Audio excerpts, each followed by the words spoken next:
साहित्य या समाज, जहाँ होती है हर मुद्दे पर बात, विचार है, विमर्श है, हल है, निष्कर्ष है, हर सवाल का हाजिर है जवाब, जिससे जुड़ा है परंपरा संस्कृति, संप्रति संप्रति संप्रति संप्रति।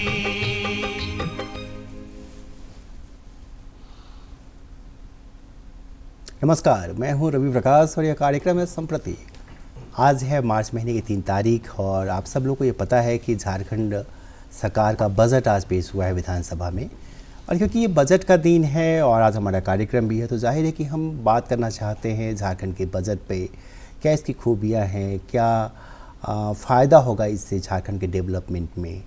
कैसे ही अगर वित्त मंत्री ने ये बात कही कि जल, जंगल और ज़मीन का ये राज्य है, उससे संबंधित बजट है, तो क्या सच में ये रिफ्लेक्ट करेगा या इसका फ़ायदा जल, जंगल और ज़मीन से जुड़े जो लोग हैं, जो हम समझते हैं जल, जंगल, ज़मीन से जिन लोगों के बारे में, उन पर, मतलब जो आदिवासी हैं, जो गाँवों में रहते हैं, या वैसे लोग जो अंतिम पंक्ति में खड़े हैं। और बार बार ये बात कही जाती है, थोड़ा सा मुहावरा की तरह हो गया है कि अंतिम पंक्ति के लोगों को अगली पंक्ति में लाना है।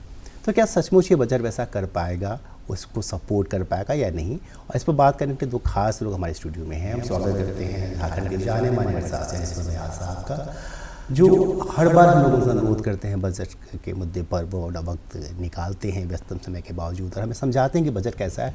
तो हम दयाल साहब से समझेंगे कि बजट कैसा है। और किशोर मंत्री साहब का, जो चैम्बर ऑफ कॉमर्स के अध्यक्ष हैं, पहले जब हम लोगों ने यूनियन बजट पे कार्यक्रम किया था तो उसमें भी आए थे और बहुत अच्छे तरीके से एक्सप्लेन किया था कि व्यापारियों की क्या अपेक्षाएं हैं और कैसे सरकार कितना खरा उतर पाई है उस पर। तो इनसे भी हम एक आम नागरिक के तौर पर और फोकस्ड ऑन बिजनेसमैन की व्यापारियों को क्या फ़ायदा होने वाला है, इस पर बातचीत करेंगे।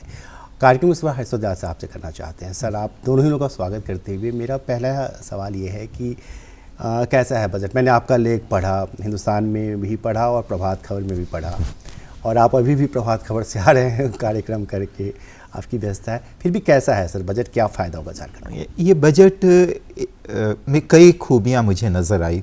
एक तो है कि जन आकांक्षाओं को पूरा करने का प्रयास करने की कोशिश की गई। तो इसके लिए प्री बजट कंसल्टेशन किया गया था, जिसमें कि जन आकांक्षाएँ सरकार अवगत हो सके जन आकांक्षाओं से। और यह हुआ था कि पोर्टल लॉन्च किया गया था, वेबसाइट से या विभिन्न माध्यमों से सरकार लोगों तक पहुंच रही थी कि उनकी बजट से क्या आकांक्षाएं हैं। और 3 इस तरह के प्रोग्राम किए गए, वर्कशॉप किया, कॉन्फ्रेंस आप कहिए, किया गया, 2 वित्त मंत्री के साथ और एक जिसमें कि मुख्यमंत्री भी मौजूद थे। तो विभिन्न वर्गों का ओपिनियन लिया गया। और अगर आप बजट देखेंगे तो जितने ओपिनियन आए थे उसमें से कई प्रमुख ओपिनियन को इंक्लूड किया गया इस बजट में। तो मैं कहूँगा कि जन आकांक्षाओं को पूरे करने की कोशिश की गई इस बजट में। अगला अगर देखूँ तो कुछ चीज़ों में ये बजट काफ़ी बैलेंस्ड नज़र आ रहा है। एक तो बजट में जो एक्सपेंडिचर होगा और जो रिसोर्सेज आएंगे, दोनों के बीच बैलेंस करने की कोशिश की गई है। बजट में कई बार बात की गई है कि रिसोर्सेज हमारे कहाँ से आ रहे हैं, और रिसोर्सेज जो अपने आएंगे राज्य के, जो गैर कर और कर के स्रोत हैं, उन पर ज़्यादा भरोसा किया जा रहा है बनिस्बत कि केंद्र से जो ट्रांसफ़र होता है। ऐसे केंद्र से जो ट्रांसफ़र होता है, मैं यहाँ पर क्लियर करना चाहूँ कि वह भी कोई किसी तरह का गिफ्ट के रूप में नहीं होता है। वह उनकी एक संवैधानिक प्रक्रिया है और उस संविधान के अनुसार उनको, संवैधानिक प्रावधान के अनुसार उनको करना है। तो दोनों है जो कि जहाँ से हमारे रिसोर्स आएंगे। और इसके अलावा हमारे जो ऋण है, जो अगला लोक ऋण है, वह भी एक महत्वपूर्ण अंग होता है पूरे वित्त का। तो उसमें भी कोशिश की गई है कि पिछले साल जो था 18,000 करोड़ का, तो वही 18,000 करोड़ लोक ऋण रखा गया है। और लेकिन 2 चीज़ें की गई है लोक ऋण के साथ, पब्लिक डेट के साथ। एक तो है कि उसके जो सोर्सेज हैं, वो कोशिश किया गया है कि ऐसे सोर्सेज से आए जिनका कि रेट ऑफ इंटरेस्ट कम है। तो डेट मैनेजमेंट पे काफ़ी काम किया गया है। और इस बजट में भी उसको इंक्लूड किया गया है। और डेट रिपेमेंट के लिए सिंकिंग फंड का प्रोविज़न है तो वह भी किया गया है। तो ये रिसोर्स मोबिलाइजेशन के तरफ है। और खर्च में क्या किया गया है कि विकास के मुद्दों पे और सामाजिक सरोकार के मुद्दों को, मतलब सोशल सेक्टर एंड डेवलपमेंट दोनों को बैलेंस करने की कोशिश की है। कैपिटल एक्सपेंडिचर बढ़ा है, 25,000 करोड़ का कैपिटल एक्सपेंडिचर का बजट है।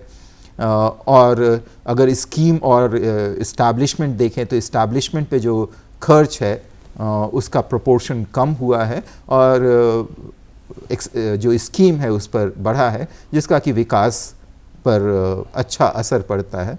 तो राज्य विकसित होगा, लोगों की आकांक्षाएं पूरी होंगी। मुझे लगता है कि बजट कई मामलों में काफ़ी अच्छा है। अच्छा, उरांव साहब ने बजट भाषण में कहा कि कोरोना काल में काफ़ी अच्छा काम किया स्टेट ने, मुख्यमंत्री की सराहना भी की, दिनकर की कविता भी पढ़ी। तो जो कोरोना का पीरियड था जिस वक्त सभी स्टेट जो है स्ट्रगल कर रहे थे कि भाई कैसे सर्वाइव कर पाएंगे, तो आपके नज़रिए से कैसा परफॉर्मेंस रहा है झारखंड का और उसका क्या इम्पैक्ट पड़ेगा लार्जर प्रोस्पेक्ट में अगर हम देखेंगे तो? कोरोना मैनेजमेंट में, कोरोना तो एक विश्वव्यापी आपदा थी, लेकिन अगर आप झारखंड में देखें तो कोरोना प्रबंधन के लिए काफ़ी प्रयास किए गए। जैसे कुछ राज्यों में आप देख रहे थे कि जहां मज़दूर वापस लौट रहे थे उनको कई तरह से त्रासदियाँ झेलनी पड़ रही थी, कहीं लाठीचार्ज हो रहा था और छुप छुपा करके आ रहे थे। यहाँ पे मज़दूर जो आ रहे थे उनकी सुविधा की कोशिश की जा रही थी कि उनको रास्ते में खाना मिल जाए और किसी भी तरह की उनको त्रासदी और नहीं झेलनी पड़े कि पुलिस से का दुर्व्यवहार हो या कुछ इस तरह का हो। जितने यहाँ के ऑफिसर्स थे उनको स्टेट अलोकेट किया गया था जहाँ से कि मज़दूर आ रहे थे और उन मज़दूरों की जो भी त्रासदियाँ थी वो फ़ोन के माध्यम से या कई माध्यमों से वो पहुँचा रहे थे इन तक। और उनके लिए भी आप देखिए कि जिनको खाने की सुविधा नहीं है उनको खाना, जिनके पास पैसा नहीं है उनको तुरंत में 1000 रुपया ट्रांसफ़र किया जा रहा था। तो यह किया गया। एक माइग्रेशन पर माइग्रेंट वर्कर्स के लिए एक सेंटर सेटअप किया गया और वह एक NGO के सहायता से किया गया था, गैर सरकारी सहायता वहाँ पर थी। तो काफ़ी अच्छी तरह से उसका प्रबंधन हुआ। और उसके बाद जो मज़दूर, जब कोरोना ख़त्म हो गया तो जो मज़दूर वापस जाना चाह रहे थे, जैसे बॉर्डर सिक्योरिटी में बॉर्डर रोड ऑर्गेनाइजेशन में जो वर्कर्स जा रहे थे, तो उनके लिए फिर से सुविधा की गई कि नहीं, उनका जो कॉन्ट्रैक्ट होगा किस तरह का होगा, उनको ज़्यादा सैलरी मिल सके, ये सारा है। तो उसका असर क्या हुआ कि कोरोना के समय में जहाँ देश की सकल घरेलू उत्पादन में 6.6% की गिरावट आई, हमारी सकल घरेलू उत्पादन में भी गिरावट आई, लेकिन सिर्फ 5.5% की आई। तो देश से थोड़ा हम लोगों पर त्रासदी कम रही कोरोना की। ये एक फ़ायदा रहा। मैंने भी देखा कहीं भाई हवाई जहाज़ से लाया, सिंबॉलिक ही है, लेकिन एक जब आप किसी कोई काम करते हैं सिंबॉलिक तरीके से उसका अगर इम्पैक्ट बहुत ज़्यादा पड़ता है तो उसकी सराहना की जानी चाहिए। सर, कैसा है मंत्री साहब बजट आपके नज़रिए से? बजट इस बार का बहुत सीमित बजट है, संतुलन बनाया हुआ बजट है। और इसमें भी मैं देख रहा हूँ कि शिक्षा का, स्वास्थ्य का और औद्योगिक चीज़ों का समावेश है, ध्यान रखा गया है।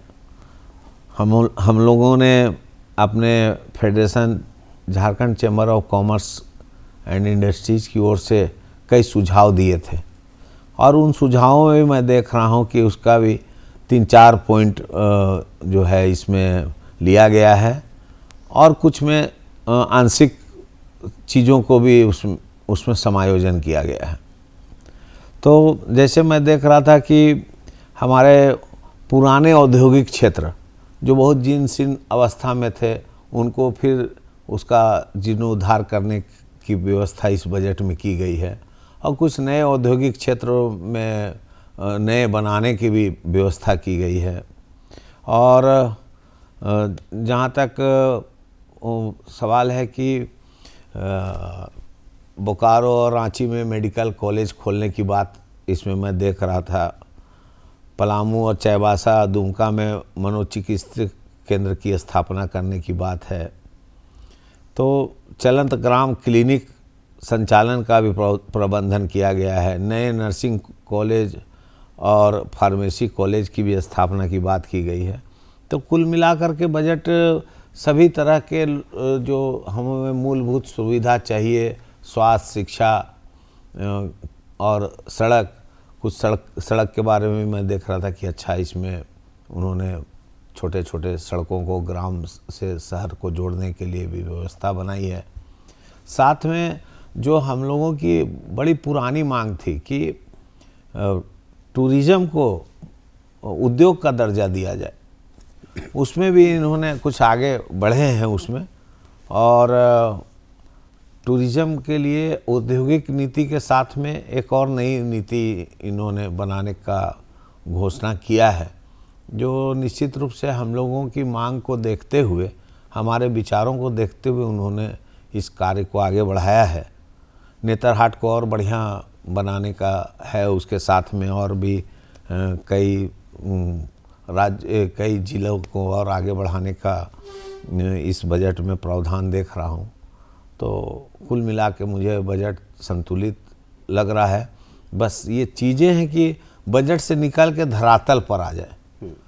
कई बार केवल बजट में बात रह जाती है और फिर किन्हीं किन्हीं कारणों से उलझा करके फिर वो चीज़ें वहीं की वहीं रह जाती हैं।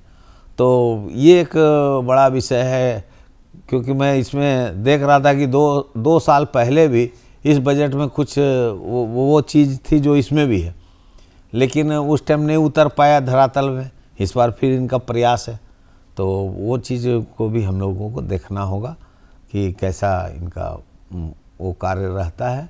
बाद बाकी बजट बहुत संतुलित बजट है और प्रशंसनीय बजट है। आज के दौर में मैं समझता हूँ कि हमारे राज्य के लिए पहली बार ऐसा है कि इस बजट में कुछ दिख रहा है कि कुछ लोगों का भला होगा।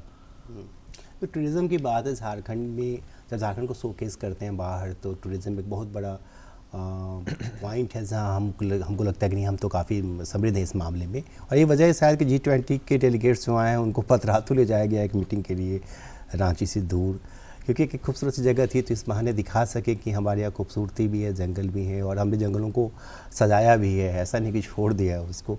सर ये मैं देख रहा था लास्ट ईयर का बजट भी था, जैसे कि दाल वाला स्कीम आया था कि दाल देंगे राशन दुकानों से, तो एक अच्छा था क्योंकि हमारे यहाँ प्रोटीन दाल कल्चर में ही नहीं है और इसकी वजह बहुत ज़्यादा फाइनेंशियल है, चूँकि आमदनी नहीं है तो दाल कहाँ से खरीद के खा पाए आदमी, उपज भी नहीं होती है, कम उपज होती है। इस बार मैं देख रहा हूँ कि चलो आंगनबाड़ी करके ये एक स्कीम लॉन्च की गई है। नेतरहाट की तरह के स्कूल्स और खोले जाएंगे दुमका में और बोकारो में। तो जो डाउन टोडन लोग हैं उनको कैसे एड्रेस कर रहा है ये बजट? उनके लिए काफ़ी संवेदनशील रहा है ये बजट। और पहले जैसे आपने दाल की बात की कि उनको न्यूट्रिशन प्रोवाइड किया जा सके, उनके पोषण को केयर करने के लिए, तो इस बार मिलेट भी डाला गया है पीडीएस में।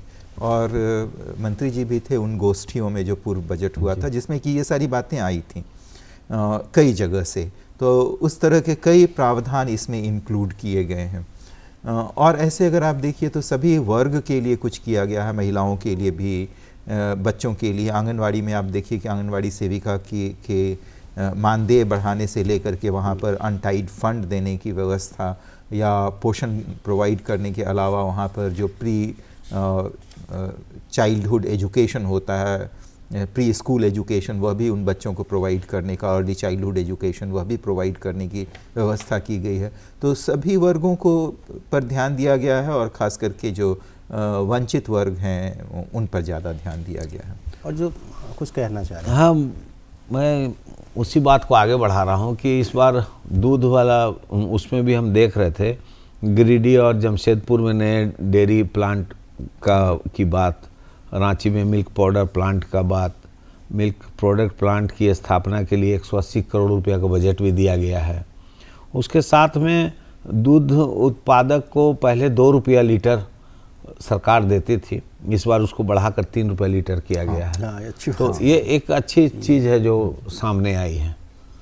और 2 कॉलेज बोकारो और रांची में नए मेडिकल कॉलेज खोलने के भी प्रस्ताव है।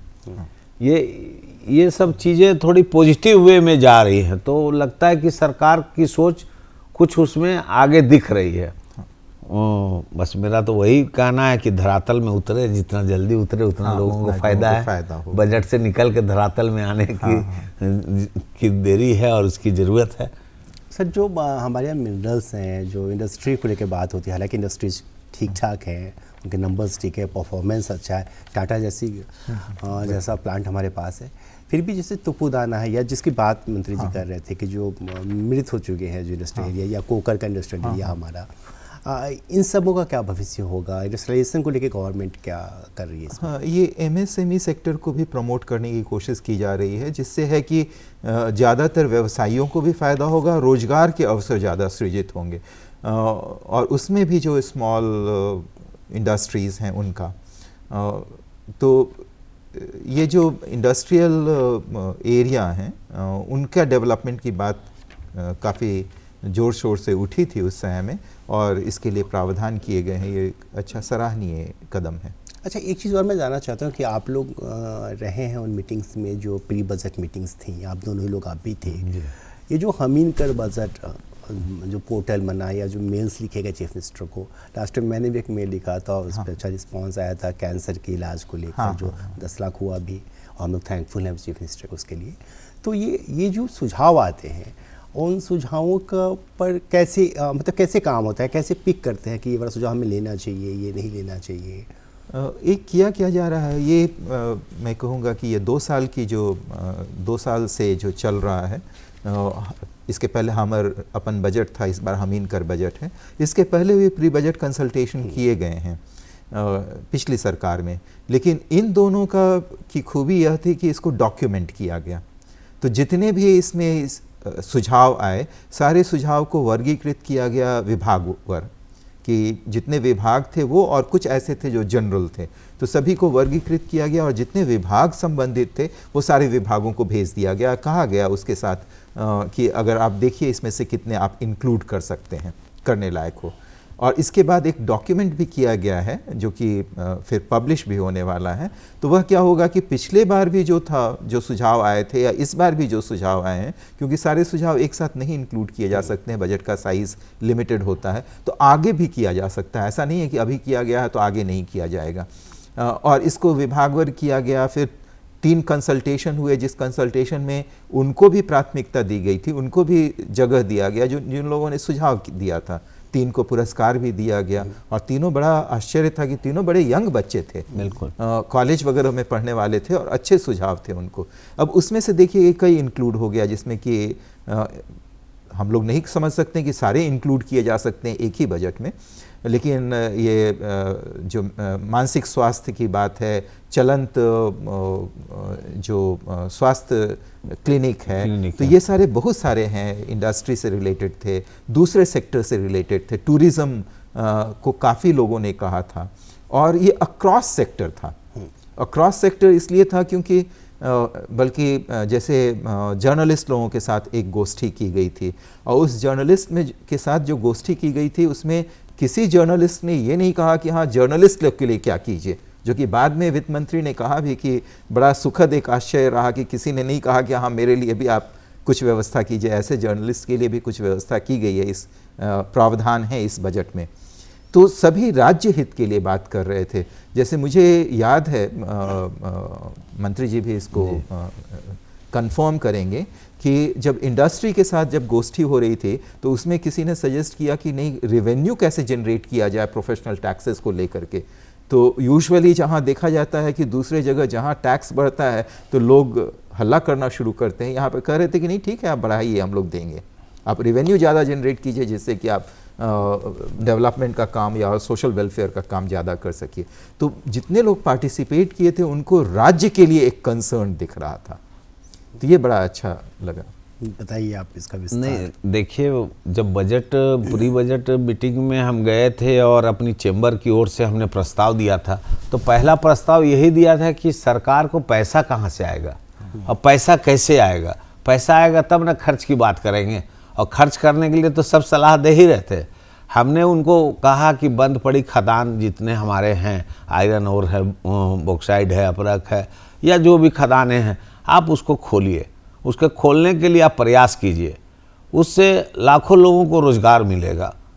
और जब बगल के स्टेट में 50 लाख करोड़ रुपया वहाँ पर आता है, वो सिर्फ रेवेन्यू से, खदान से, रेवेन्यू और आपका जीएसटी से, तो यहाँ क्यों नहीं आएगा? यहाँ भी हम लोग को प्रयास करना चाहिए। हमारे पास भगवान का दिया हुआ सब कुछ है, यहाँ कोई कमी नहीं है, बस हम लोग थोड़ा सा इच्छा शक्ति उसमें आगे लगा दें तो आज नंबर 1 में हमारा स्टेट आ जाएगा। तो हमने एक वो सवाल, एक वो हमने विचार दिया था। एक हमने खास महल ज़मीन की भी बात की थी कि बहुत ज़्यादा है हमारे स्टेट में और उसमें कहीं ना कहीं कुछ अड़ंगा लगा हुआ है, उसको क्लियर कीजिए, उसको आप फ्री होल्ड कीजिए, ताकि वहाँ पर जो लोग बैठे हुए हैं वो सरकार को पैसा दे दे और फिर उस ज़मीन का समुचित जो है उपयोग हो, उद्योग लगाने में हो, दुकान खोलने में हो, छोटा स्मॉल स्केल इंडस्ट्रीज बैठाने में हो, तो एक तरह से हमारा जो है वो धारा चल पड़ेगा, ये जो हमारा बेरोजगारी कम होगी। और जैसा कि भैया बता रहे थे, देखिए अभी इन्होंने दुमका बोकारो में भी हवाई अड्डा का वो पुनर्निर्माण करने की बातें ली हैं, बहुत अच्छी बात है। एयर एम्बुलेंस भी अभी यहाँ अगर मिलता है तो और अच्छी बात है, वेट करना नहीं पड़ेगा। और कुछ बिजली में भी इन लोगों ने तेनूघाट निगम का भी विस्तार और उसके लिए भी समर्थ संवर्धन के लिए भी बातचीत सोची है उसमें, तो बहुत अच्छी बात है। लेकिन मैं फिर भी कहता हूँ कि सरकार को जिससे रेवेन्यू आता है उस विषय पर विशेष ध्यान देना चाहिए, ताकि पैसा आएगा तो हर चीज़ घर का मेंटेन होगा, उसी तरह राज्य का मेंटेन होगा। तो कहीं ना कहीं सरकार अपनी इस विचारधारा में होगी, क्योंकि 1,16,000 करोड़ का बजट है। तो बजट वैसे हमारे यहाँ तो हर साल साइज बढ़ते जा रहा है, तो कहीं दिक्कत नहीं है। राज्य का भी विकास के लिए हम लोग एक बार फिर प्रयत्नशील हो जाएंगे, तो मैं समझता हूँ कि ये आंकड़ा कोई बड़ा चीज़ नहीं है और हमारे राज्य में कोई कमी नहीं है, सिर्फ हम लोग की इच्छा शक्ति होनी चाहिए।